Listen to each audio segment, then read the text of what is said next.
আনিশা কি আনছে তোমার পাপা এগুলা? দুইটা ক্যারেট ভরা আম, দুইটা ক্যারেট। এটা যশোর থেকে আমার দুলাভাই আম পাঠাইছে। কি করো, ওর পাপা আসে অফিস থেকে আসার সময় নিয়ে আসছে আমগুলা।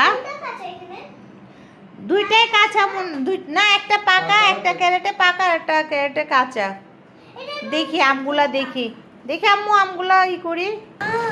এগুলো সব পাকা আম, পেকে গেছে। এগুলো সবগুলো পাকা মনে হয়, তাই না?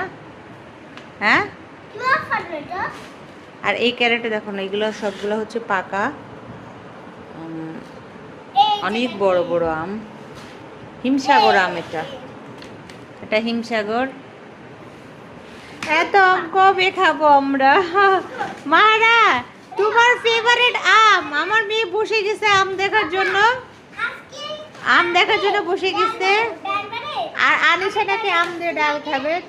পাকা আম তো এই, এটা ধরো না, ধরো না। এই তিনটা আম পচে গেছে, আমার বাবু ধরতেছে। মাহারা, আপনি নাকি আমের ডাল খাবে, তুমি কি খাবে মা? পাপাকে আমের, তোমার পাপা আমের ডাল খাবে? ওটা কি কাঁচাটা নাকি পাকাটা দেখো তো। এটা হচ্ছে কাঁচা আম। সব মিলে এখানে 30 কেজি আম আছে। আর এইগুলা হচ্ছে সব পাকা।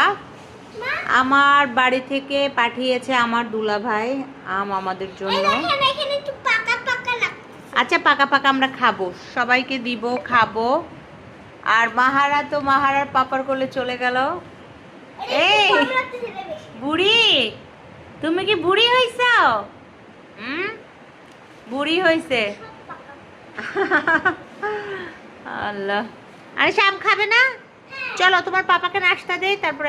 আরেকটা কথা বলি, আমগুলো কিন্তু সব গাছ পাকা, কালকে পাঠাইছে, গাছ থেকে পেরে পেরে কালকে পাঠাইছে। এগুলো একটু পাকা পাঠাইছে, আর এগুলা কাঁচা আস্তে আস্তে পাকবে আর খাবো। আস্তে আস্তে পাকবে কি, এগুলো মনে হচ্ছে তো নরম হয়ে গেছে। এদিকে আনিসের পাপা পরোটা আনছে, আমরা এখন হচ্ছে পরোটা খাবো।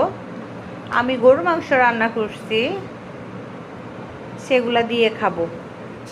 আমি আসলে অনেকগুলা গরুর মাংস রান্না করছি, অনেকগুলা, কিন্তু মোবাইলে মনে হচ্ছে কম, ভিডিওতে কম মনে হচ্ছে।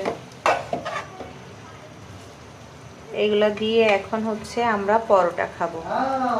আমি কোরবানির পরে আর মাংস রান্না করি নাই, আজকে প্রথম। ওর পাপা ছিল না, এই জন্য রান্না করি না। আজকে পাপা আসছে, আর পাপার জন্য রান্না করছি। এগুলো কিন্তু গরুর মাথা আর মাংস, মাথা জিবলা কে কে খাই